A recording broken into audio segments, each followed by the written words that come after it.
Tome su lugar, por favor. Hemos estado oyendo a nuestro apóstol algunas cosas y de eso quiero trasladarle algunos pensamientos. Y primero quiero que veamos la perspectiva de la revelación. Él nos ha estado dando mucho enfoque de eso. Esto no es necesariamente relacionado con el tema, pero lo quiero poner como una base. La revelación, los ámbitos que encierra. Y uno de los ámbitos es el futuro. Cuando uno tiene revelación del futuro, sabe el camino que debe de tomar, hacia dónde va. Eso es más claro. Entonces, por aquí me voy porque voy para allá. Yo no sé si usted ha utilizado últimamente una aplicación nueva, no tan nueva, pero sí bastante, que es Waze. Esa aplicación, cuando uno va a la capital, pone el Waze y le muestra a uno varias cosas. Qué interesante, porque amarra el punto de partida con el punto final. Esa es la revelación del futuro realmente. El punto de partida, donde estoy hoy, y el punto final. Y le marca a uno los obstáculos que hay en el camino. Fíjense qué interesante esa aplicación, porque incluso le dicen: en tal kilómetro hay policía, en tal kilómetro hay mucho tráfico. Entonces le marca todo eso y al final le dice: en tanto tiempo vas a llegar a tu destino. Linda esa aplicación. Pero así es cuando uno tiene revelación del futuro. Uno sabe por dónde irse. Incluso va a tener revelación de los obstáculos que van a haber, pero uno sabe que va a llegar al destino. Entonces, revelación del destino, revelación de los planes de Dios. Eso es parte de la revelación que el Señor ya empezó a traer a nuestra vida. Y este año la revelación, hermano, sigue. La revelación no termina ahorita el 31 de diciembre, sino sigue la revelación. También hay una revelación del pasado. La revelación del pasado es ir y ver las cosas que han sucedido y las implicaciones tanto para el presente como para el futuro. Eso se puede ver desde la perspectiva de la iglesia, el pasado, la perspectiva de Israel, el pasado, se puede ver escatológico, pero también se puede ver personal. Si yo voy a mi pasado, ahí voy a entender algunas cosas de mi carácter, voy a entender algunas cosas de mi forma de ser actualmente, y yo las pondría a los pies del Señor para que eso vaya cambiando. Revelación del pasado, revelación del presente, dónde estoy, cómo debo de enfrentar las cosas que me están pasando, qué es la voluntad de Dios que yo haga ahorita, cómo lo debo de hacer, todo eso, revelación del presente. Revelación del interno, lo que está mal en mí. El apóstol desde el principio de año nos dijo que qué terrible es aquel que tiene revelación de todo, ¿va? Hermano, usted tiene esto y esto. Usted está peor, usted tiene tal y tal y tal cosa, ¿verdad? Entonces tiene revelación de todos, pero no tiene revelación de él. Entonces lo primero que debe haber es revelación de uno mismo. Y no es tan fácil. No es tan fácil analizarse a uno mismo. Hay cristianos que el Señor los ha tratado, hermano. El Señor se ha tenido que sacar el cincho para corregirlos y no entienden. Yo sí quiero entender, hermano. Yo no quiero que se saque mucho el cincho el Señor, ¿verdad? Quiero entender por las buenas, pero si no entiendo por las buenas, se va a tener que sacar el cincho hasta que reaccionemos. Pero ese es el interno. Una revelación del entorno, de todo lo que nos rodea con el tiempo final, pero también la influencia que puede tener en nuestra vida. Y eso tiene que ver con decisiones que tenemos que tomar, muchas nosotros, constantemente. La revelación de la ubicación, dónde Dios me quiere. La revelación de la identidad, quién soy, a qué me llamaron. La revelación de la función, qué me toca hacer, cuál es mi contribución en el cuerpo de Cristo. Y ahí pueden ir otras, estas son unas, pero por ejemplo puede haber revelación de las Escrituras, Yo anhelo mucho eso también, ¿verdad?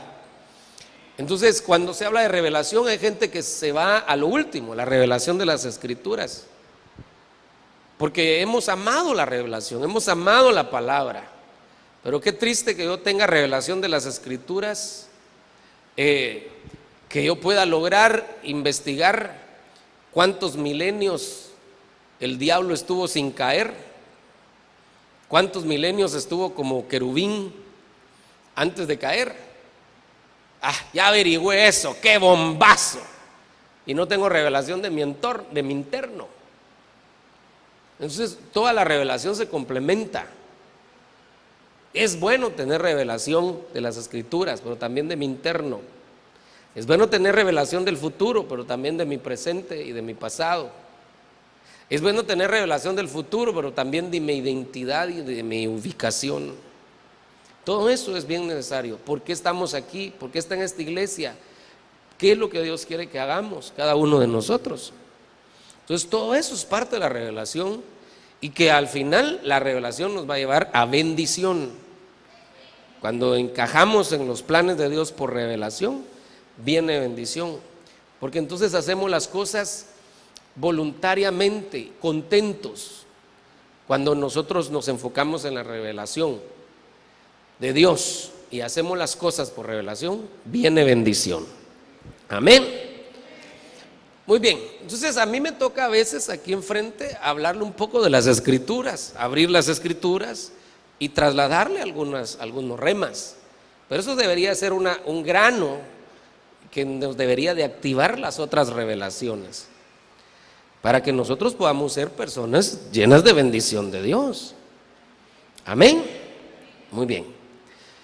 Eso se lo puse como base. Esas son algunas cosas que ha hablado nuestro apóstol, y también de esto ha estado hablando él, presentándonos delante de Dios.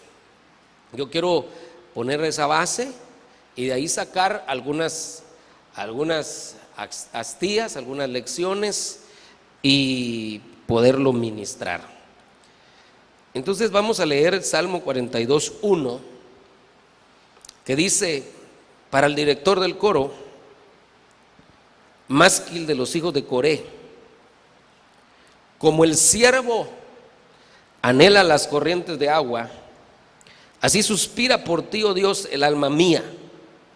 Mi alma tiene sed de Dios, del Dios viviente. ¿Cuándo vendré y me presentaré delante de Dios? Aquí hay varias cosas que necesito hablarle. Por ejemplo, quiero hablarle de los hijos de Coré. Ahí es el primer punto. Este salmo de los hijos de Coré. Coré, yo no sé si usted se recuerda, fue el que fue tragado juntamente con otros, fue tragado vivo por el infierno. Usted se puede ir unos libros atrás, cuando iban en el desierto se empezaron a poner feitos, empezaron a alegarle al Señor y a alegarle a Moisés, y al final el Señor los castigó y se los llevó vivos al infierno, hermano. Fíjense qué tremendo. La tierra se abrió y fueron tragados vivos. Eso fue Coré. Entonces ahora estos son los descendientes de Coré. Tienen una marca en sus ancestros, una marca de rebelión. Siguen siendo levitas, porque Coré era levita. Ellos siguen siendo levitas, pero hay una marca en sus ancestros, y ellos, aún teniendo esa marca, deciden, oiga esto, cambiar la historia de los descendientes de Coré. Y esto es una lección bien importante, hermano, porque no importa la marca ancestral que haya, no importa el pasado en nuestras líneas ancestrales, nosotros podemos escribir una nueva historia. Nosotros podemos cambiar la historia. Nosotros podemos hacer que un apellido, oiga esto, un apellido que había sido pisoteado, vuelva a tener un nombre. Nosotros podemos hacer que una maldición de una enfermedad se rompa en nuestra generación. Nosotros podemos hacer que una maldición de destrucción familiar se rompa en nuestra generación. Entonces nosotros podemos hacer que a partir de ahora se marque un antes y un después. Entonces los hijos de Coré dijeron: no, esa marca no puede seguir en nuestras generaciones venideras. Y ellos se dispusieron a buscar a Dios y cambiar el rumbo y darle un nuevo sentido al nombre de Coré. Fíjense qué cosa. Si ellos no hubieran hecho eso, la única forma de recordar a Coré sería porque se fueron al infierno. Pero como ellos dispusieron eso, cambiar la historia, entonces uno también conoce que los hijos de Coré agradaron a Dios, tocaron el corazón de Dios, hermano, cambiaron historia. Diga conmigo: yo tengo la oportunidad de escribir una nueva historia. Sigamos. Luego, como el siervo, acuérdese que esta palabra siervo está correcta con C, porque se refiere al animalito, siervo. No es siervo de servicio, sino que es siervo de animalito, como ese animalito. Por eso es con C. Cuando usted publique este versículo en el Facebook, no le vaya a poner S, es con C, que se refiere al animalito. Como el siervo anhela las corrientes de agua, así suspira por ti, oh Dios, el alma mía. Mi alma tiene sed. Yo quiero marcar esto: mi alma tiene sed. Ellos dicen claramente de Dios. Por ahí quiero decirle dos cosas. Número uno, yo estoy leyendo lo que ellos escribieron. Ellos escribieron: mi alma tiene sed. Cuando yo leo el versículo, pareciera que yo estoy diciendo: mi alma tiene sed de Dios. Pero yo no lo estoy diciendo. Yo lo único que estoy haciendo es leyendo el versículo. Espero que me esté dando a entender. ¿Quiénes lo dijeron? Ellos. Yo estoy leyendo lo que ellos dijeron. Entonces el hecho de que yo lea: mi alma tiene sed de Dios, no necesariamente implica que mi alma tenga sed de Dios. Entonces, ¿cuántas veces hemos pasado por ahí? Decimos: mi alma tiene sed de Dios, porque lo estamos leyendo y nos inspira. Pero los que tenían sed de Dios eran ellos. La pregunta es: ¿realmente mi alma tiene sed de Dios? Yo le quiero decir algo: el alma necesita ser saciada constantemente. El alma tiene necesidades, así como el cuerpo tiene necesidades. El cuerpo tiene la necesidad de dormir.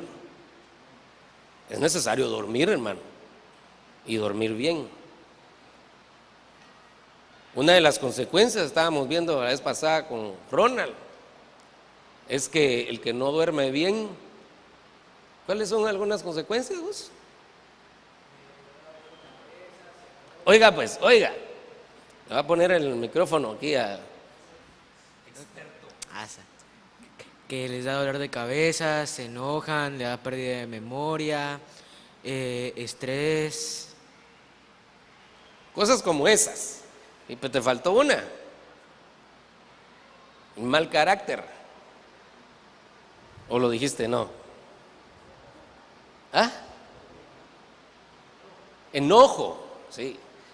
Entonces, cuando uno no duerme bien, si usted es enojón y aparte de eso no duerme bien, alaran, por eso ni usted mismo se aguanta, hermano, ¿verdad? Hay que dormir bien. Hay que dormir bien. Váyase del culto y su cafecito y a dormir, si el café no le quita el sueño, ¿verdad? Pero hay gente que se va del culto y se pone a chatear, a facebookear, y se acuesta a las 12, al otro día no se quiere levantar. Hay que dormir bien. Pues es una necesidad del cuerpo. Hay que dormir bien, hay que comer. Bueno, a algunos les afecta más. En el caso mío, a mí me afecta más no dormir bien que no comer bien. Yo puedo pasar una semana sin comer bien, pero pero sin dormir bien, eso sí me mata, hermano. Yo sí necesito descansar por lo menos unas mis 15 horas. No, son mentiras, son mentiras. Pero necesitamos, esas son necesidades del cuerpo, pero así como hay necesidades en el cuerpo, hay necesidades en el alma que necesitan ser saciadas. Entonces todos tenemos necesidad, por ejemplo, de amor. Y cuando nosotros no creemos que Dios pueda llenar ese espacio, ese vacío, buscamos el amor equivocadamente. Esa es una tendencia no solo en los jóvenes, sino que incluso en los casados, que no han aprendido a enfocar su sed. Su sed, nuestra sed tiene que ser enfocada en Dios, porque Él puede saciar cualquiera de las necesidades que nosotros podamos tener. Entonces, cuando alguien no tiene la sed de amor y no la enfoca en Dios, entonces empieza a cometer locuras pasionales. Entonces el esposo empieza a ser infiel, a veces la esposa, o en caso de los jóvenes se vuelven traideros y medio, hermano. Porque sienten que teniendo, mientras más novias tengan, esa necesidad se va a saciar. Nunca se va a saciar. Porque ese tipo de necesidad, el que la puede saciar es Dios. Es Dios. Claro que Dios puede utilizar adecuadamente los canales para saciar esas necesidades, pero es Dios el que va a enviar la respuesta o la persona que podría llenar la necesidad. Amén. Esa es necesidad de amor, necesidad de comprensión. A veces necesitamos un apapacho, ¿verdad? Que está una lagrimita por aquí, necesitamos un abrazo y alguien que nos diga algo. Entonces, ese es el papel muchas veces de la mamá, del papá con los hijos, y a veces de los hijos con los padres, a llegar y darle un su apapacho. Esa no es una necesidad del cuerpo, es una necesidad del alma. Y nosotros sí podemos ser canales para poder bendecir a alguien y suplir esa necesidad del alma. Pero realmente el que la suple es Dios. Entonces mi alma tiene sed, pero tiene sed de Dios. Otra vez, mi alma tiene sed. Diga conmigo, mi alma tiene sed de Dios. Si tiene sed de otras cosas, hay que poner eso a los pies del Señor y decir: Señor, yo no me quiero andar saciando con otras cosas, yo me quiero saciar de ti. Para entonces ya no andar cometiendo locuras, ¿verdad? Amén. Muy bien. Pero el cuarto punto que yo quiero ver aquí, que dicen ellos, los hijos de Coré: ¿cuándo vendré y me presentaré delante de Dios? Entonces, una de las cosas que ellos estaban conscientes cada día es que un día se iban a presentar delante de Dios.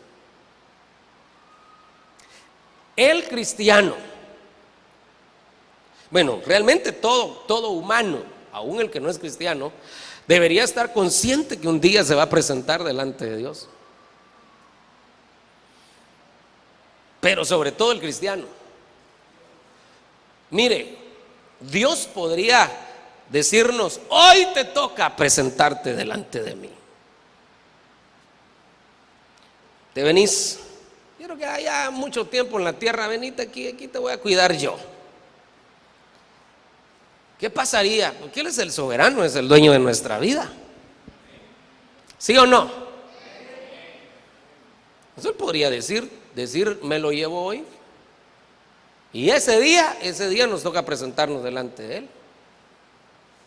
Entonces, ya sea por la vía de la muerte o por la vía del arrebatamiento, que podría ser que el Señor diga: ya, hoy me toca llevarme a mi iglesia. Entonces hoy nos tocaría la presentación. Y el asunto es: ¿estamos preparados para presentarnos delante de Él? Si Él hoy nos dice: te toca presentarte delante de mí,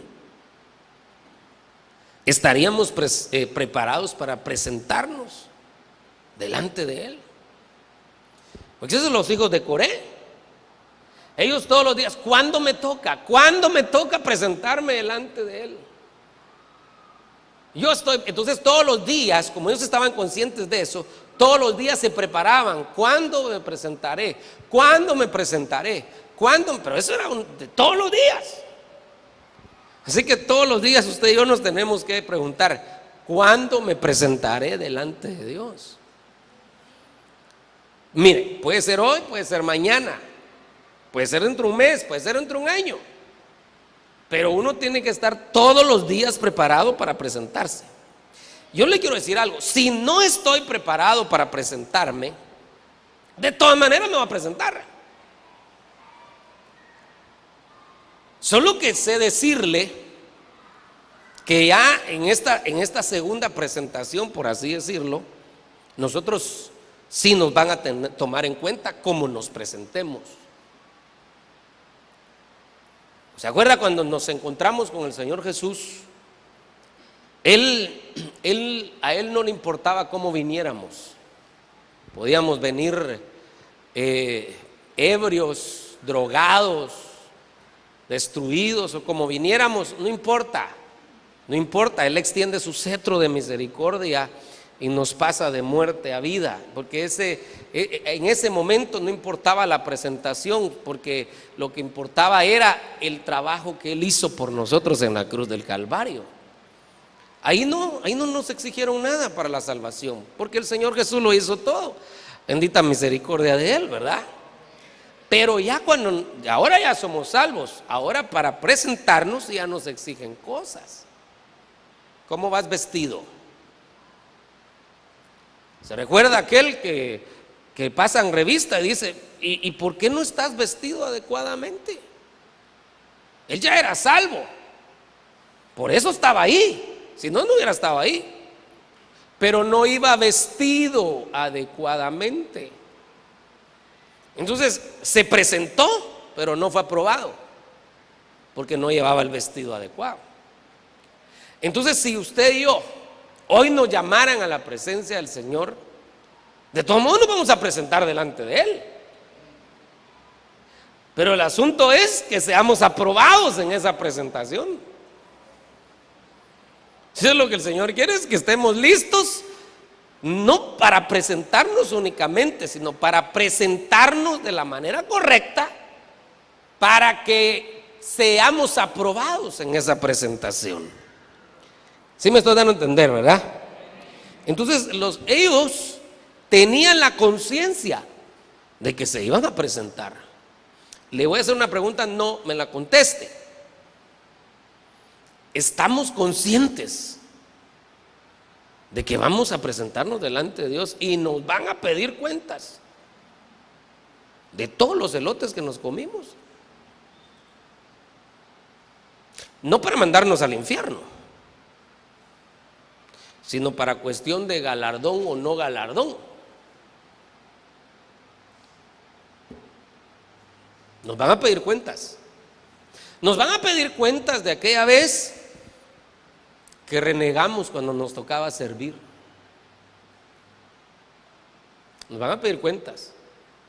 Nos van a pedir cuentas de aquella vez en nuestro trabajo que dimos un mal testimonio. Nos van a pedir cuentas de toda palabra que sale de nuestra boca.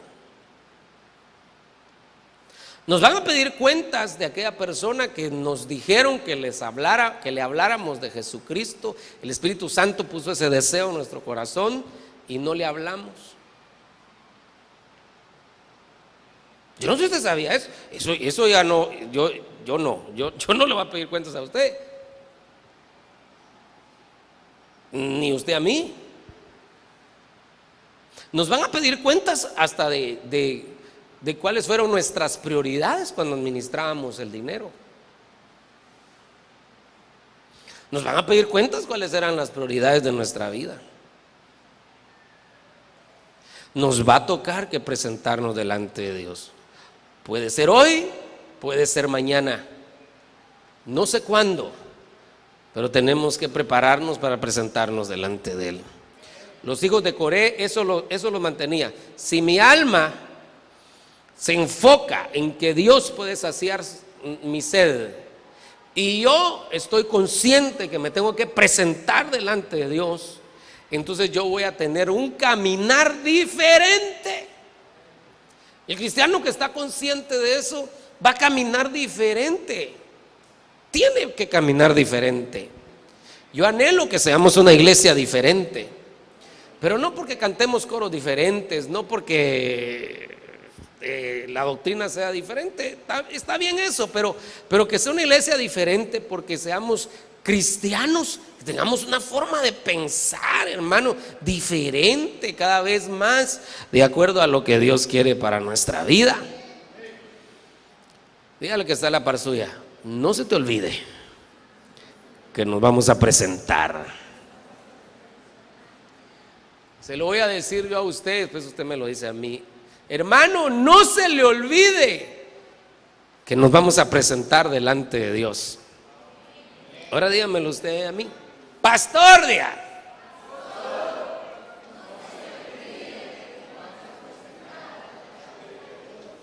Amén. Que no se me olvide, hermano.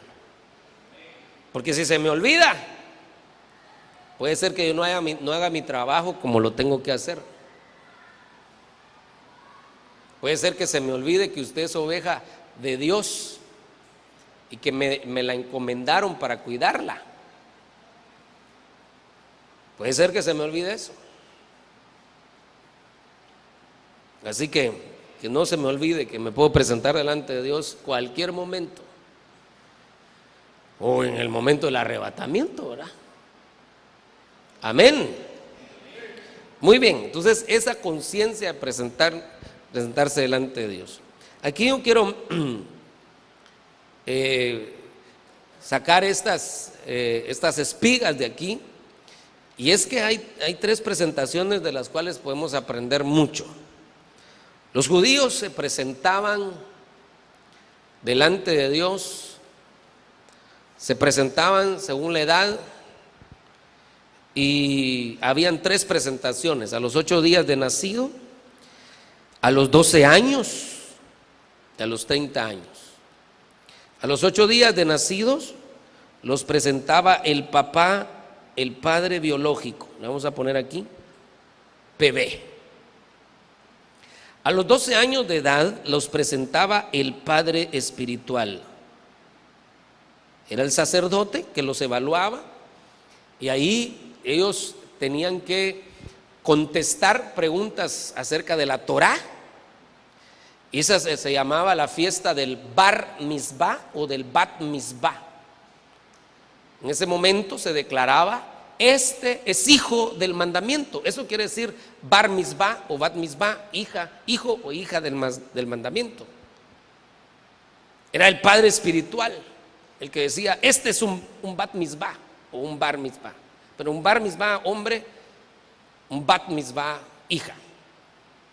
Entonces ahí se necesitaba un padre espiritual para esa presentación.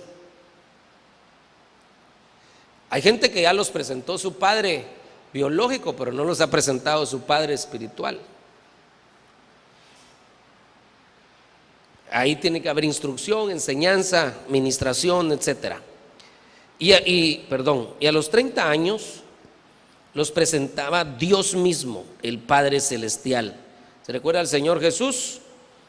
A los 30 años, allá en el Jordán, el Espíritu Santo desciende en forma de paloma y dice: este es mi Hijo amado, en quien yo me he complacido.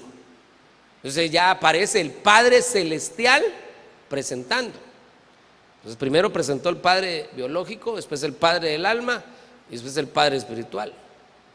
Para que usted vea que el Señor necesita que nosotros tengamos esta especie de conciencia para podernos presentar y que seamos aprobados en la presentación. Entonces hay gente que no, por ejemplo, la presentación de un padre espiritual no le da valor, y es necesaria. Y hay gente que no le da valor a la presentación del Padre Celestial. Él es el que tiene que dar el sello final. Este es mi Hijo amado en quien me he complacido. Y yo quiero que el Señor diga un día eso de mí, hermano. Este es mi Hijo en el cual me he complacido. Entonces esos 3 niveles nos van a llevar a que nosotros podamos ser aprobados en la presentación. Pero también habían 3 fiestas donde uno se presentaba. La primera, la fiesta de los panes sin levadura, que esta fiesta iba amarrada de la Pascua. Los israelitas tenían 7 fiestas, pero eran 3 fiestas obligadas. La fiesta de los panes sin levadura estaba amarrada con la Pascua. La Pascua, cuando hablamos de Pascua, obviamente hablamos del sacrificio del Señor Jesucristo. Entonces nadie se va a presentar delante de Dios si no ha participado de la Pascua y los panes sin levadura. Es decir, si no ha recibido a Jesucristo en su corazón. Nadie se va a presentar delante del Padre si no recibió a Jesucristo. Cristo es nuestra Pascua. Él fue el Cordero inmolado por nosotros. ¿Cuántos ya participaron de esa fiesta? Amén. Y la recordamos constantemente con la Santa Cena. Muy bien, entonces nadie se puede presentar por sus propias obras delante del Padre. Se tiene que presentar por la obra maravillosa del Señor Jesucristo.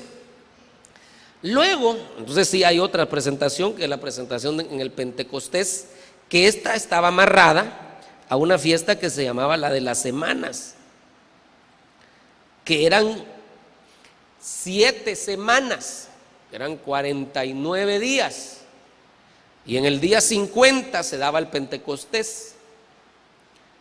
Esa era una fiesta obligatoria, y acuérdense que el Pentecostés es figura del Espíritu Santo, pero las semanas, las 7 semanas, es figura del trabajo en nuestra alma. Acuérdense que el Espíritu Santo se quedó como el mesonero para vendar las heridas. ¿Cuántos se acuerdan de la parábola del buen samaritano? El buen samaritano es Jesucristo. Llega, recoge al caído, pero no lo restaura totalmente él, sino que se lo lleva al mesonero, y el mesonero se encarga de restaurarlo. El mesonero es el Espíritu Santo. Nosotros estamos en el mesón. El Espíritu Santo está vendando, limpiando nuestras heridas para prepararnos. Entonces, si no nos dejamos trabajar por el Espíritu Santo, nuestra presentación podría ser no muy agradable. Pero obviamente necesitamos, para empezar, ser ministrados y recibir el bautismo con el Espíritu Santo. Y hay mucho pueblo de Dios que no anhela eso, y nosotros tenemos que anhelar el Espíritu Santo. Muy bien, esa es otra cosa que nos va a ayudar a presentarnos adecuadamente. Y la otra fiesta era la fiesta de los tabernáculos, y esta fiesta, oiga esto, era una fiesta que tipifica 2 cosas. Primero, tipifica peregrinación, y luego tipifica cobertura. Cobertura. Déjeme explicarle. Entonces, esta fiesta de los tabernáculos, ellos tenían que hacer lo siguiente. Mira cómo se me ha ido el tiempo de rápido, hermano. No, ni he sentido, pero bueno, ni modo, el reloj es el que manda, ¿verdad?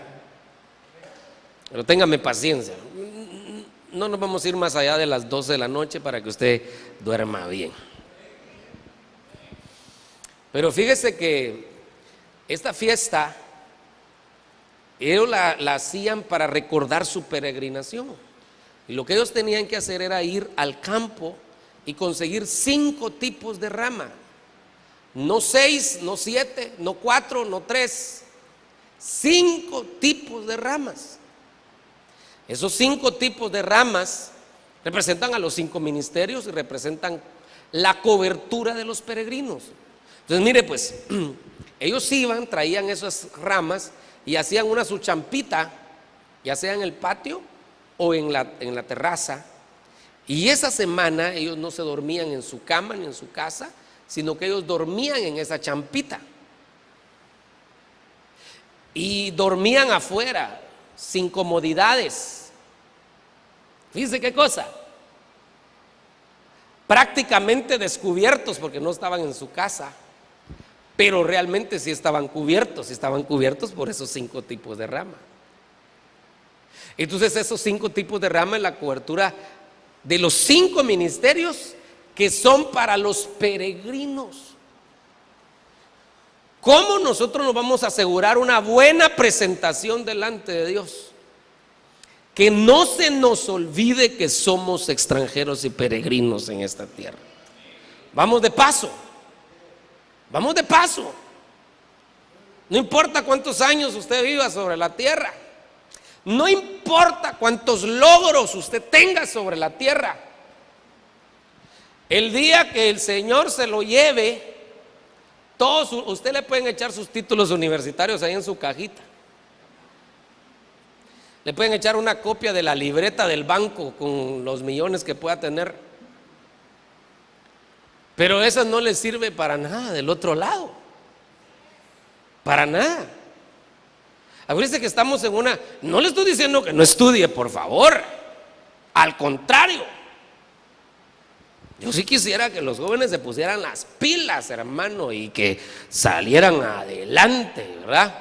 Que no puede ser que los inconversos alcancen logros de esa naturaleza y que los cristianos no, ¿verdad? Así que los que ya cerraron, que se apuren a graduarse.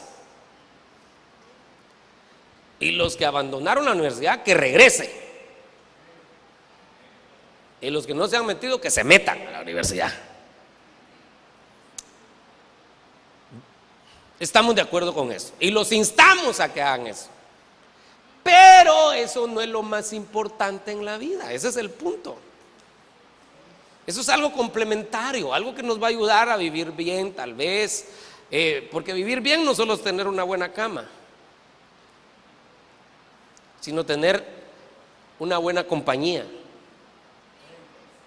¿De qué le sirve a un esposo tener una cama king size, ortopédica, con unas frazadas, su cuarto con aire acondicionado y toda la noche está peleando con su mujer?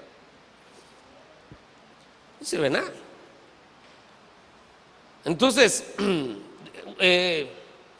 por eso le digo, realmente un título o un logro le podría ayudar a algunas cosas que contribuirían a vivir bien en la tierra, pero no tendrían necesariamente una repercusión en la eternidad. El peregrino entonces tiene ese equilibrio.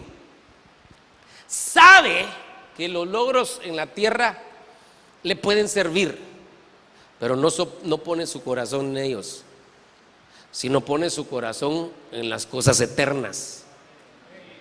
Porque él sabe que el día que se muera, esas cosas eternas le van a servir para presentarse delante de Dios. El título universitario no le va a servir allá, pero todo lo que Dios le dijo que hiciera, es siendo peregrino, y lo hizo. Entonces va a decir: Señor, mira, ¿te acuerdas que me dijiste tal cosa? Lo hice, Señor. ¿Te acuerdas tal otra? Lo hice, Señor. Entonces el peregrino sabe que las prioridades son las eternas, y las terrenales sí se va a esforzar, pero sabe que no son sus prioridades. Ese es segundo plano. Amén. Muy bien. ¿Cuántos peregrinos hay aquí? Mire, yo le quiero decir algo. Si no se nos olvida que somos peregrinos, nos va a ir bien el día de la presentación. Pero si se nos olvida, nos puede ir mal. Así que no va a perder la salvación, pero sí podremos perder un montón de galardones y nos pueden tratar, incluso detrás del velo nos pueden tratar. Y si es en el arrebatamiento, nos presentamos delante de Él. Acuérdese que todos, aún el cristiano que anda en pecado, mire, le voy a decir algo, no me voy a apedrear, pero el día del arrebatamiento, un cristiano genuino, salvo, andaba con otra mujer y ahí lo agarró el arrebatamiento. Él va a subir, va a subir, porque al tribunal de Cristo nos vamos a presentar todos los salvos. Los inconversos no se presentan ahí, los salvos sí. Entonces todos los salvos suben, y él que andaba en esas, lo agarró ahí el arrebatamiento, lo presentan, pero no es aprobado. Entonces, ¿sabes qué? Mira, anda a arreglar las cosas con tu otra mujer ahí abajo. 7 años tenés para definirte, va. Los 7 años de la tribulación, porque lo presentaron pero no fue aprobado, entonces lo regresan. Eso va a ser aquí en los tiempos terráqueos, terrenos, va a ser un abrir y cerrar de ojos. Pero allá va a ser toda una ceremonia. Bien hecho, buen siervo y fiel, siervo malo y perezoso.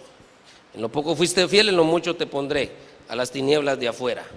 Veniste vestido adecuadamente, entra. Veniste mal vestido, a las tinieblas de afuera. Eso va a ser una ceremonia allá. Todos los salvos, una presentación, pero no aprobados. Entonces, ¿qué va a ser la clave?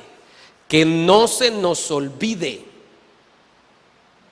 que somos extranjeros y peregrinos. Abraham, dice la Biblia en el libro de Hebreos, que si hubiera andado buscando una ciudad terrenal,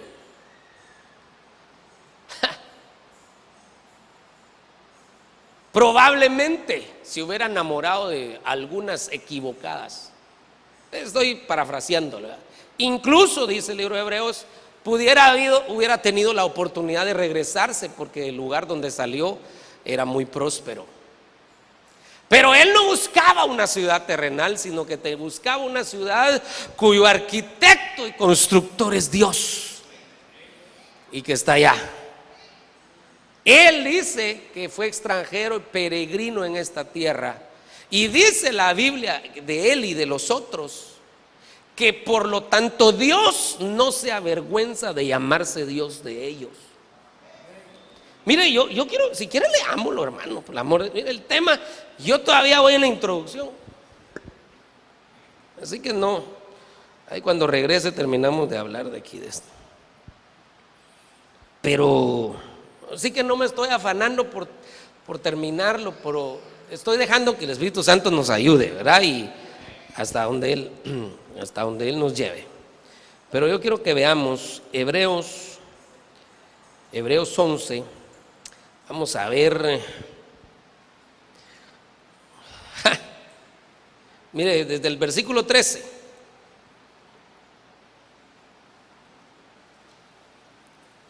Todos estos murieron en fe, sin haber recibido las promesas. ¡Qué tremendo! Pero habiéndolas visto y aceptado con gusto desde lejos, confesando que eran extranjeros y peregrinos sobre la tierra. Porque los que dicen tales cosas claramente dan a entender que buscan una patria propia. Y si en verdad hubieran estado pensando en aquella patria de donde salieron, habrían tenido oportunidad de volver. Pero en realidad anhelan una patria mejor, es decir, celestial. Y mire qué tremendo. Por lo cual Dios no se avergüenza de ser llamado Dios de ellos, pues les ha preparado una ciudad. Si nosotros nos acordamos que somos extranjeros y peregrinos, Dios no se va a avergonzar de decir: ese es mi pueblo, yo soy el Dios de ellos. Fíjense qué cosa, hermano. Dios no se avergüenza de ser llamado Dios de nosotros si nuestras prioridades son eternas? Iglesia la hermosa, Dios no se va a avergonzar de ser llamado Dios de nosotros. Dios no se va a avergonzar de eso. Démosle un aplauso al Señor.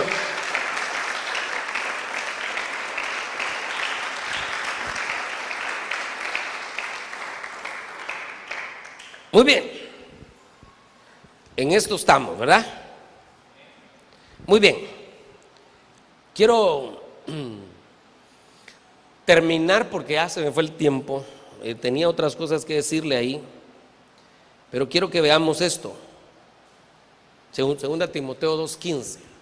Ahí vamos a dejar otras cosas para hablarlas después. Procura con diligencia presentarte a Dios aprobado,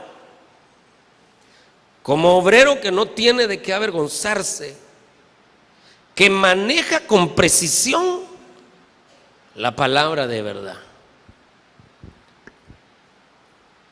Entonces aquí está diciendo, procura, aquí podemos sacar muchas astillas, procura con diligencia presentarte a Dios aprobado. Tal vez no vas a ser perfecto, pero tú vas a ser diligente para, ay Señor, cuando yo me presente quiero ser aprobado, Señor. Quiero ser aprobado. Y voy a estar todos los días, Señor, yo quiero presentarme delante de ti aprobado. Y aquí cuando dice como obrero,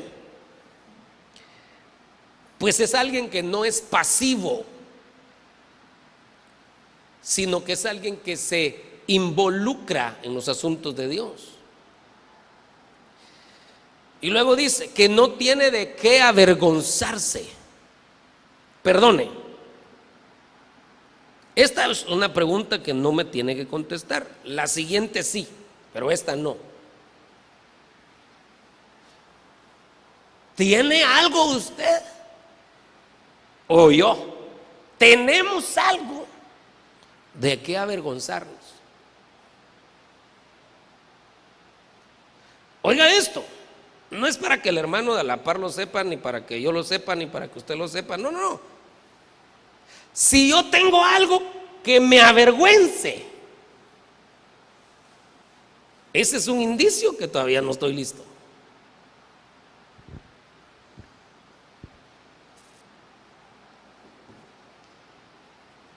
Entonces yo hoy mismo tengo que decirle, Señor, esto me avergüenza, me da vergüenza yo mismo me doy vergüenza a mí mismo. Yo no hay qué hacer con esto, me da vergüenza. Y Señor, y cuando esté allá arriba me va a dar vergüenza, Señor. Si hay algo que nos avergüence, si hay algo que nos avergüence, ese es un indicio de que no estamos listos. Entonces, ¿qué hay que hacer? Arreglar eso. Si es algo que nos está avergonzando y nos causa, pero de veras, una acusación fatal que nos inhabilita, habría que venir y confesar el pecado. La Biblia dice que el que confiesa el pecado y se aparta alcanza misericordia. El que no lo confiesa también es restaurado, pero más lento y con otro proceso. Pero el que lo confiesa y se aparta, lo restauran más rápido y un proceso más fácil. Y lo bueno es que ya no tiene que avergonzarse de eso. Vamos a suponer un hijo natural en una casa que hizo algo que el papá o la mamá desaprobaría. Y entonces él está ahí, ay Dios, si mi mamá me cacha, si mi papá me cacha, ¿verdad? Y ahí está con esa incertidumbre y dice, ay, si me cachan aquí ya tronaron los chicharrones. Pero tiene el temor de Dios y dice, no, yo no puedo seguir así. Yo voy a sentarme con mis papás y yo ya no puedo estar con esa incertidumbre. Yo voy a llamar a mis papás y les voy a decir lo que hice. Les voy a pedir perdón. Puede puede ser que me discipline, puede ser que se saquen el cincho, pero yo ya voy a dormir en paz esa noche. Entonces va a venir con el papá y le va a confesar: mira, yo sé que me vas a pegar y está bien, no hay problemas, pero solo déjame terminar. Hice esto, hice aquello, hice lo otro. Perdóname. Yo le aseguro que el papá le va a poner una disciplina con más misericordia que si lo hubiera descubierto.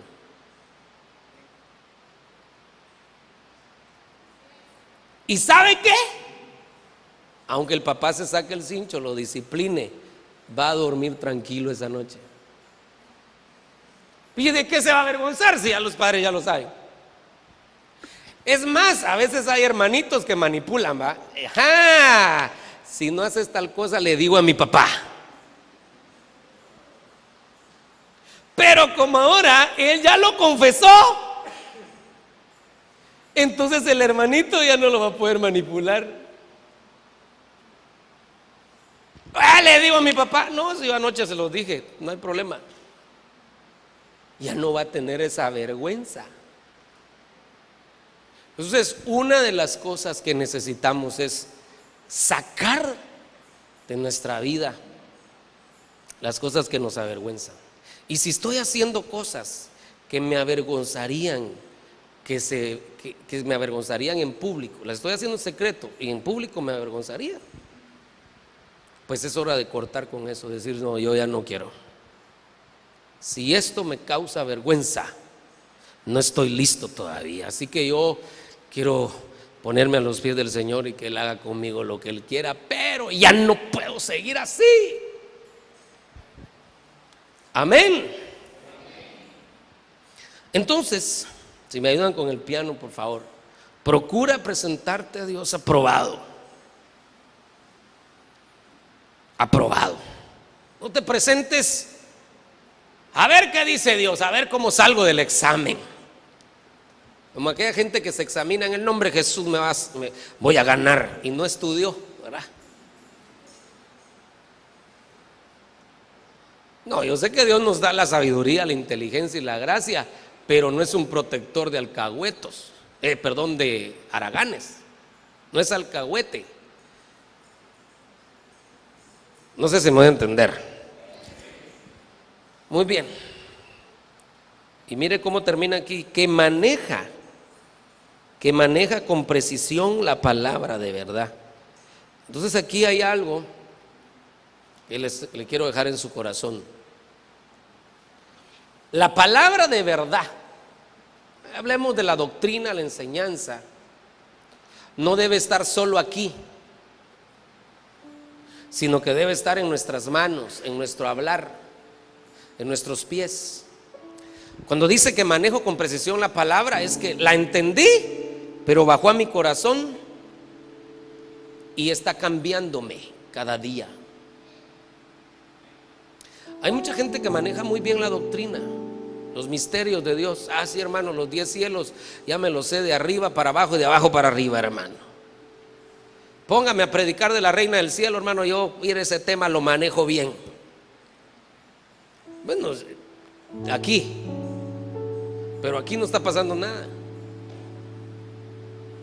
Manejar la palabra de verdad es que me esté moviendo a agradar a Dios cada día.